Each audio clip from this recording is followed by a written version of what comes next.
Hello. Today we're going to dissect Nirvana's In Bloom and try to recreate some of the sounds off of the album. So let's take a listen to the original.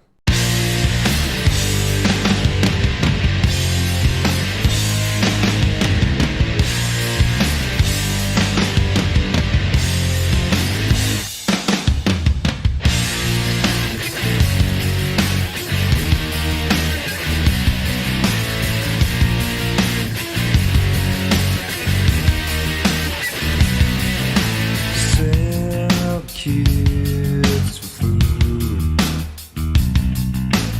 Well, the changes moods. Spring's here again. Reproductive glands. Alright, now let's check out my version.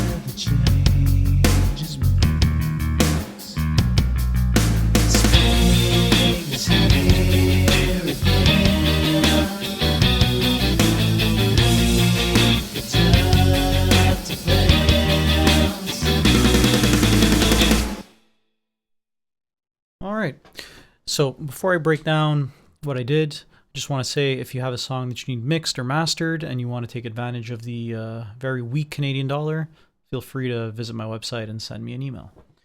Alright, so for the drums, the biggest obstacle I had is the fact that I didn't have Dave Grohl to play drums for me, but I have the next best thing, a superior drummer. Now, Dave Grohl was using a Tama Grand Star kit on this album with a Tama bell brass snare and Zildjian A custom cymbals. On Superior Drummer, I didn't have a Tama Grand Star kit, so I was using a Yamaha Beach custom toms and a Pearl Masters kick drum with Zildjian K cymbals. But I did have access to a bell brass sample snare, so we have a bell brass snare. Now, these are my drums.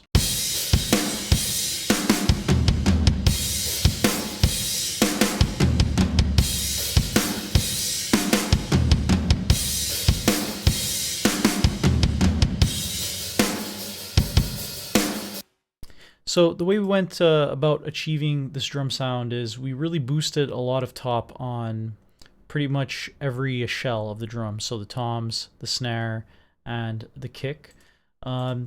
So we did that using a combination of an SSL E-Series channel strip plugin, which is the console that Andy Wallace used to mix this album. He mixed it on an E-Series. And as you can see on my snare top, boosting a lot of highs, a lot of 6K, a lot of 1.5K for some smack, right?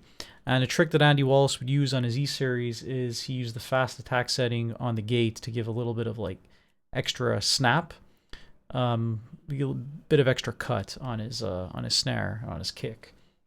And so on the snare top, we did that. Again, boosted some highs with the 1073 plugin. This album was recorded by Butch Vig on a Neve console with 1073 preamps. So in an attempt to try to recreate the sound of those preamps, I have a 1073 plugin on every single track on this recording, including the bass, guitar, and vocals as well.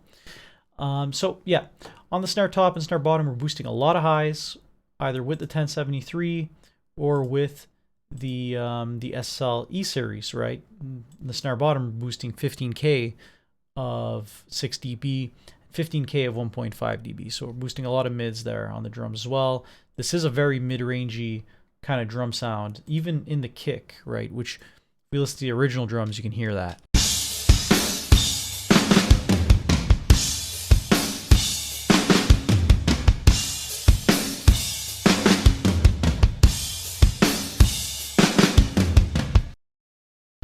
right? So even on the kick drum with the 1073, we're boosting 10 dB of, well, we're boosting the high shelf by 10 dB. We're also giving a 5.4 dB boost at around 4K.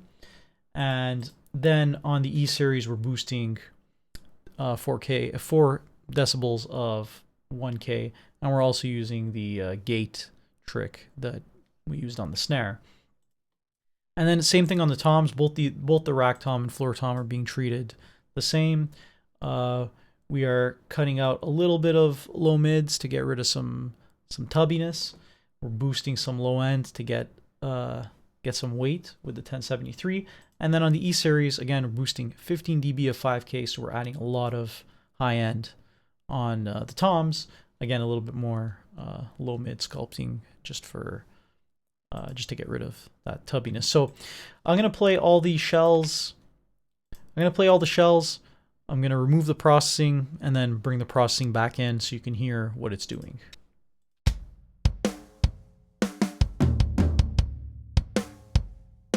Let's bring the processing in.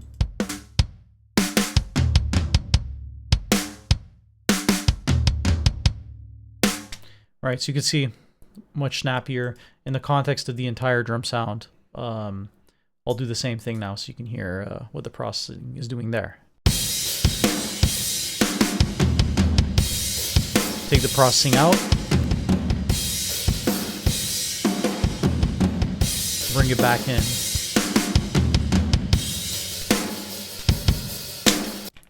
So, there's been some debate about whether Andy Wallace used samples on the drums or not. Butch Vig says that he's pretty certain that Andy Wallace used samples.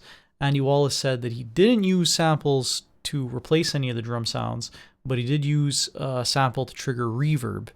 And I think that's kind of where the confusion comes in, because this sample not only adds reverb to the drum sound, but it also does color the snare a bit.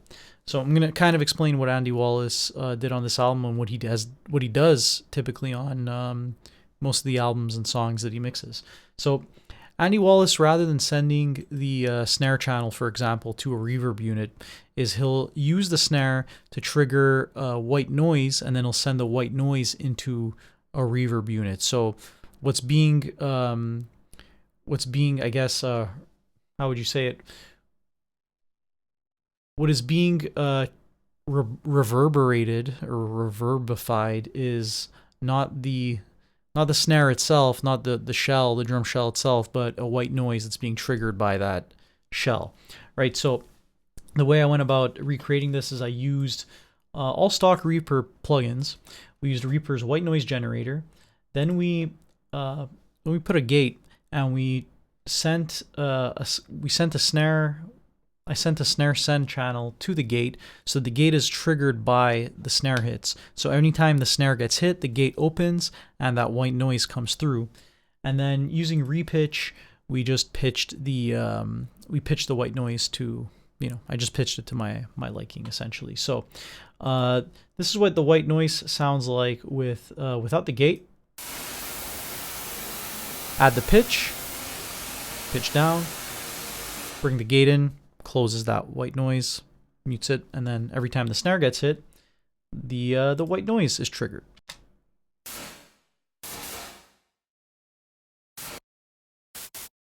That's what it sounds like, no reverb. Now we sent this white noise to a room reverb, which Andy Wallace used a room reverb on this album. And then we distorted the reverb using a decapitator. So this is what this reverb white noise sounds like.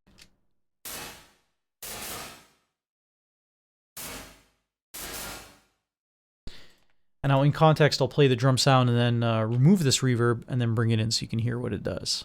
Let's take it out.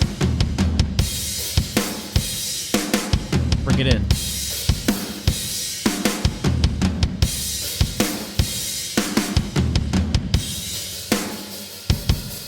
Out. In.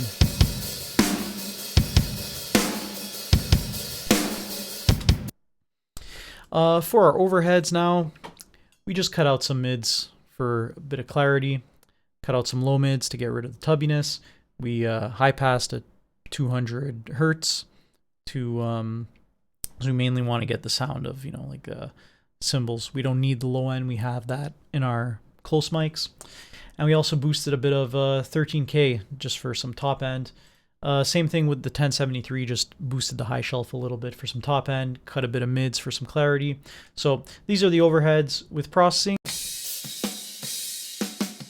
No processing. With processing. Without. See, the processing just tightens it up, essentially. Now, one of the things you might notice when you listen to the original drums is it's a very roomy drum sound.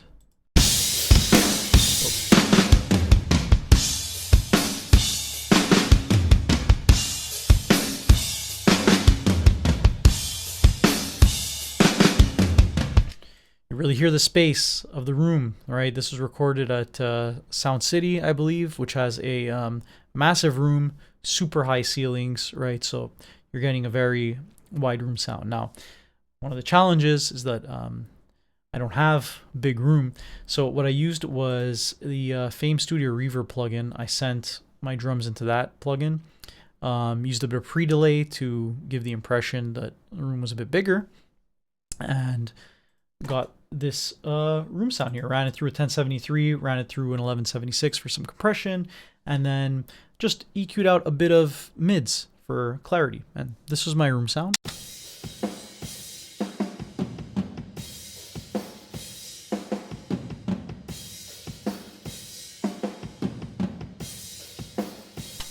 Now, what they did on this album is they basically sent the room sound to a separate channel and then used that channel as like a parallel compression channel for the room. So essentially there's two room mics or two room tracks on this drum sound. One is a clean track, which is what I just played here. Then another one is a heavily compressed room track, which sounds like this.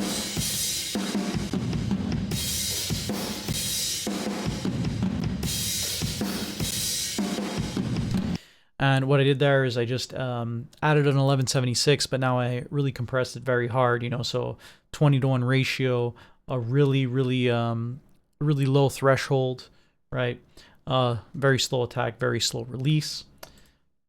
And then with the E series, we again just cut out some mids and then cut out a bit of lower mids to just tighten up the sound a little bit, right? So this is that room track with no processing. With processing. And the room tracks play a massive part in this drum sound. So I'm going to play the drums with the rooms, then I'll take the room tracks out, and so you could hear kind of what they're doing, and then bring them back in. So this is with the rooms.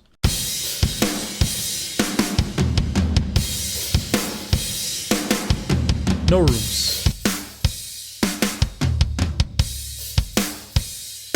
Rooms.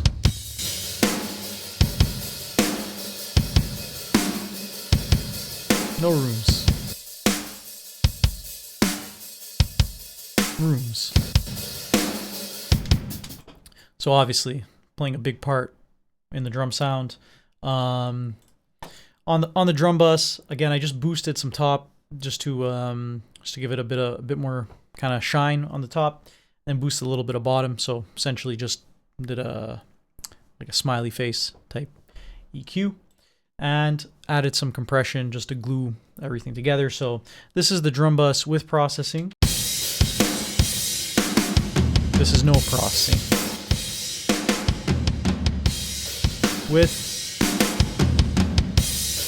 Without. With. So again, just add some energy to the drums. Now for the bass guitar, Chris Novoselic was using a Gibson. It was Gibson Ripper bass.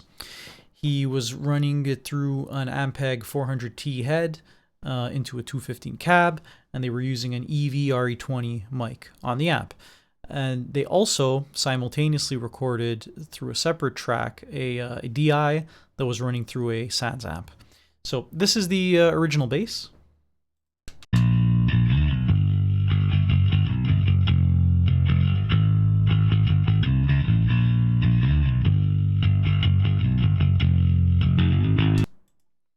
And this is my bass.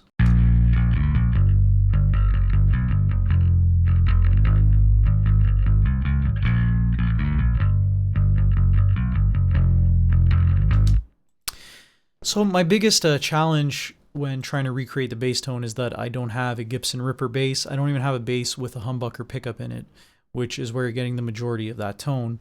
The bass that I used in this instance was a Harley Benton Rickenbacker style copy bass, all stock, just fresh strings. And, you know, so the way I was kind of going about this was, let me just try to use the tools at my disposal to try to come up with something that is an approximation to that sound, which is something that we're all going to have to do, considering unless we're really rich, we won't be able to obtain all the gear that was used on this album. So excuses aside, that was my bass sound. For the bass amp, we're essentially splitting this bass into two tracks, and each one has their own responsibility. The amp track has the responsibility of being our mid-range and our highs. We don't get much highs in the bass, but our mid-range and our highs. And the DI track has the responsibility of being our low end and some of our mids as well. So this is the amp track on its own.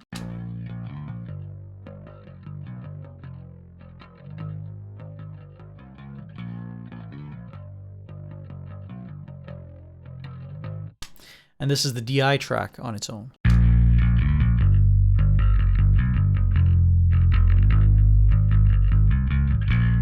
And this is them together.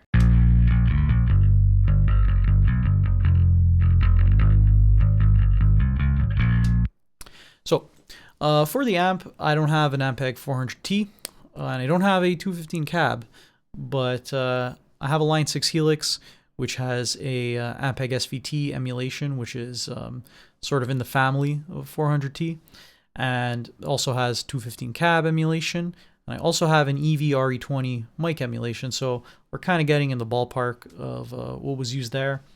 Again, we're running everything through a 1073, boosting a bit of 3.2K. On our E-Series, we're cutting a little bit of 8K, and we're also doing a bit of high and low passing.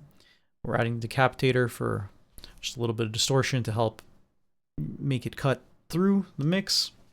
And then what we're doing here is a little Andy Wallace thing that he would do. So he would run his bass typically through a Yamaha SPX multi-effects unit, and he would use it to get a chorus effect on his bass amp sound. And what that chorus effect would do is it would kind of widen the bass amp sound in the stereo field. So I could demonstrate what that's doing here. I'll play the bass with a chorus and then take the chorus out. And this is no chorus. With chorus. No chorus. So what I'm using to emulate that SPX sound is the Valhalla Space Modulator. It's a free plugin, and if you go on the symphonic mode, it actually does a pretty good job of emulating the SPX unit. For the bass DI, I recorded a clean DI, ran it through a 1073, no effects, just ran it through the 1073 just for good practice, because that's likely what they did on the album. Then I used a free plugin. This is a TSC Audio BOD Bass Overdrive. It's a Sans amp emulator. I did nothing in regards to EQ, just boosted the drive as much as I could, boosted the level as much as I could. And then after the fact, I had a second instance of a 1073, and this is something Andy Wallace does on his bass, is he'll run his bass through a 1073. He'll boost the lowest frequency that he possibly can, which in this case is 35 hertz. And then he basically high passes at the fundamental frequency of the song, which in this case is 41 hertz. And so I'll bring the 1073 in and out to show you what that's doing here. I'll bring both the 1073 and the E series in and out, so you can hear the difference of what that does. So this is no 1073. This is with the 1073, and then with the E series. And then this is the bass bus. This is the bass DI with no processing.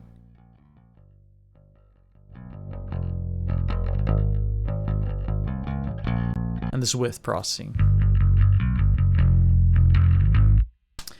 And then on the bass bus, we just compressed with an LA2A, and we added a little bit of 2K.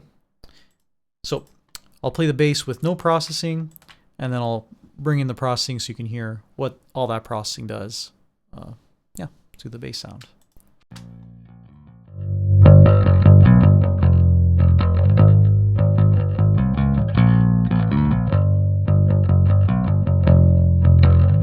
That's clean, and now this is with processing.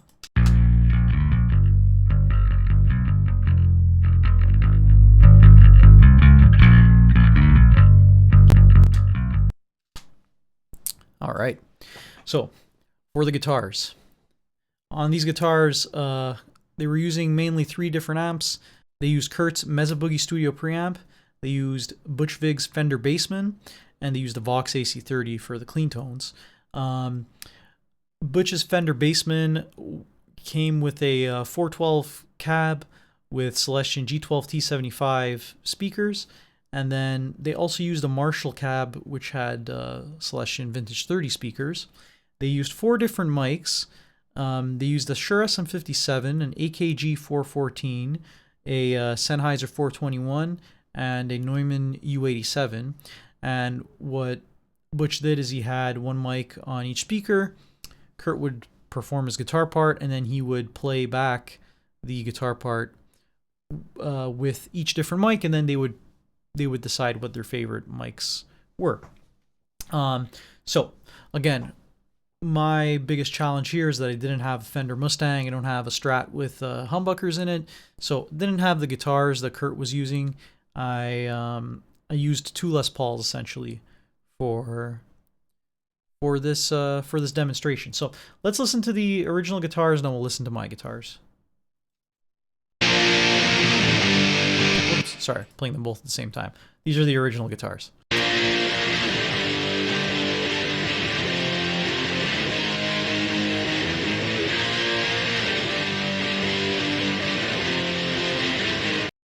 And these are my guitars.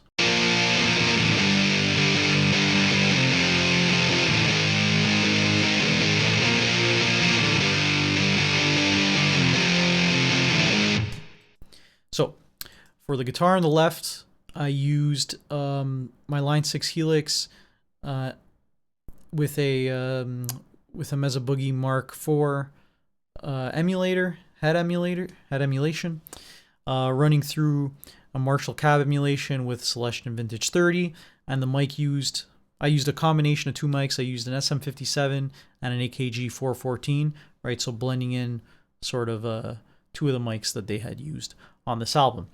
On the Mesa Boogie as well, I had the amp set to clean because the studio preamp is most likely used on a clean setting, and then I used a Big Muff for my distortion, my fuzz, right? They had used a Big Muff. They used a variety of pedals. They used a Big Muff, a DS1, and a Rat. I just found the Big Muff sounded the best. So this is what's happening on the left. This is the Mesa Boogie by itself.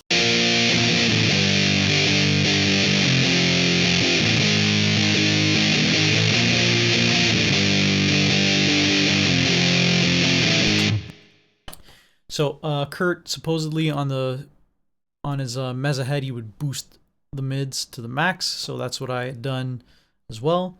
Then with the 1073, we're just adding a little bit more mids too, a little bit more 1.6K. We're boosting a little bit of highs, doing a bit of low passing. And on the E series, I actually found it might seem a bit counterintuitive, but then I had actually cut a bit of 1.5K, which sounds a bit weird, but it sounded better to do that than to just leave the mid-range as it is and not touch it on either channel. So that's what we ended up doing here. Boosted a bit of 8K and then did some more high and low passing. I also used the Joe Barresi trick for on the guitar in terms of compression. So what Joe Barresi does on his guitars is he has a compressor in on his SSL channel strip, but then he lowers it to 1.1 ratio. So it's there giving a little bit of kick, but it's not really taking over or actually affecting the guitar sound. So this is the guitar with no processing. This is with processing. No processing, with processing. So just makes cut through a little bit. Now, for the other guitar, I actually have a trainer amp. It's the one right behind me, a YBA, which has a Fender Bassman mod. So I have somewhat Fender Bassman-like head. I also have a cab that's loaded with two Celestion G12 T75s from 1988. So it's a similar year of manufacture and the same model of speakers. I also have a Boss DS1 distortion pedal. So I had a good amount of the gear that was used for some of the guitar tones on this album. I have 57, which is one of the mics that they used. So this is a real amp. This is the trainer going through the Celestion custom cab with the G12 T75s through a 57. So this is what the amp that we're hearing on our right channel. This is what that sounds like.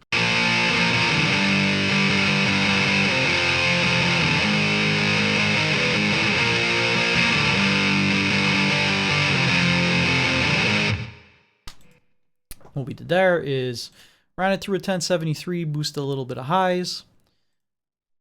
On our E series, we cut a little bit of mids, boosted some more highs. And then I just found that it was getting a little bit piercing in around 3.2K. So, I just scooped that out, completely nuked that frequency out. So this is what that would sound like with it in, with the EQ in. With it out. With it in. So just makes it a little less harsh. And then we have a very fast delay, and I only added that because I noticed in listening to the isolated guitar track that there was actually a delay on one of the guitars. So let's here I'll show you what I mean.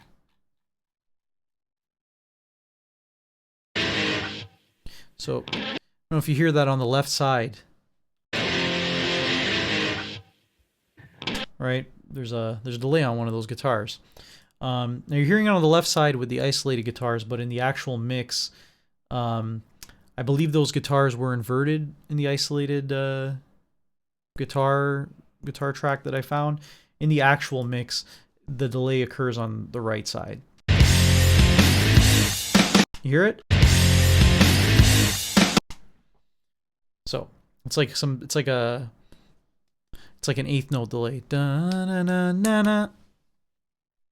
In any case, we added that delay to the trainer. So these are the and then we just ran it through some reverb as well. I'm using a plate reverb.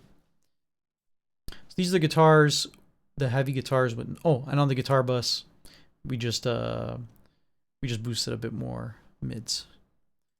So these are the guitars with no processing. Whoops, my bad. These are guitars with no processing.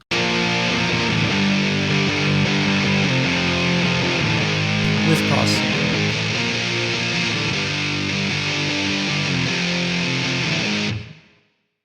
So on the verse, there are clean guitars as well. I used the Helix's AC30 emulation for that. I used U87. Again, biggest obstacle here was the fact that I don't have a Mustang Strat with humbuckers, and I believe Kurt used another guitar as well. Just got Les Pauls, and I have a regular Strat with a single coil, and that's what I used for this clean section here.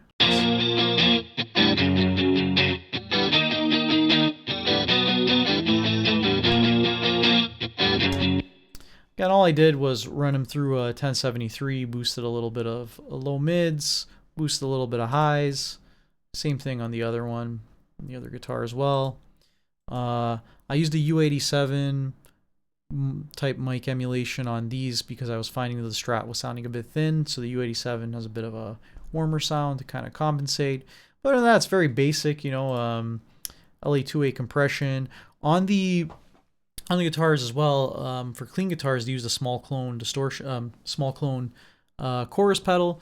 I just used a basic chorus. I didn't have access to a small clone emulator or actual pedal, so that's what I used on the guitars. But these are the clean guitars. A little bit of reverb as well. No processing. With processing. So we've gone through the entire instrumental.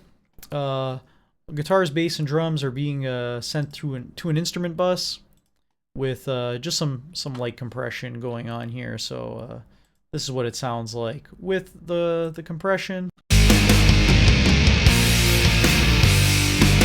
This is with it out. With it in. With it out. So it just kind of glues everything together. Now, for the vocals, obviously this is the hardest thing to get close, considering the fact that I don't sound like Kurt Cobain, and this song is just at the edge of my range in regards to like how low I can sing. So obviously, you know, we're not going to get the same type of vocal sound. But the thing that I did want to demonstrate here is that there's a very healthy amount of chorus on Kurt's voice. Whoops. Sorry. Sell the kids for food. Well, the changes moods. Spring's here again. So what I just wanted to demonstrate by recording the vocals was, you know, just how the chorus affects the vocal sound. Also, it's kind of a famous story now, you know, with the whole Nirvana classic albums thing and Butch Vig telling the story, but Kurt was really against doubling his voice, and so Butch would tell him in a way to convince him, well, John Lennon doubled his voice all the time, and because Kurt was a big Lennon fan, he was obliged to double his voice. So anyways, the vocal doubles are also a big part of that sound. So yeah, on my voice, Sell the kids for food. hardcore doubled. Spring is here again. So I noticed one of the other things too was on the first half of the verse, there was no delay, just a little bit of reverb. And on the second half of the verse, they have some delay. So sell the kids for food. And now Again. Spring's here again. so I also automated my my delay to be more present on the second half of that verse than on the first half. Spring is here again. And we use the same SPX reverb unit to or SPX chorus unit to have chorus, to add chorus on our voice. So yeah, I'm not going to give away my vocal chain. That's where all the money's at. But use the chorus for try to emulate these vocals, and also, you know, pretty even double, right? Sometimes people use a vocal double to just like give a boost, but they'll have one track kind of as their main track and then the double track underneath just to push it up. Other times you'll double your voice and you'll have them both even to give a more spacey double type sound. That's what we did here. So yeah, let's listen to the entire thing. We'll listen to everything. I'll take all the processing off and then turn the processing back on so you can hear what it's doing. Bring the processing in.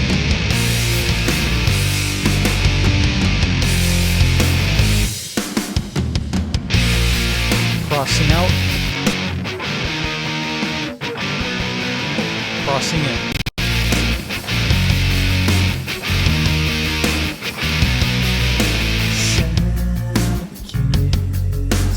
Crossing out.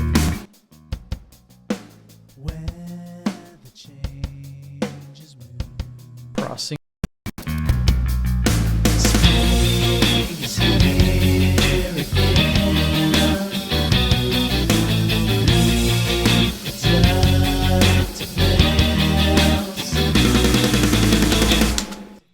All right, so I hope you enjoyed this. I hope you found it informative. Once again, if you have any songs you like mixed or mastered, and you want to take advantage of the shit Canadian dollar, just visit my website and send me a message. Till next time, have a good one.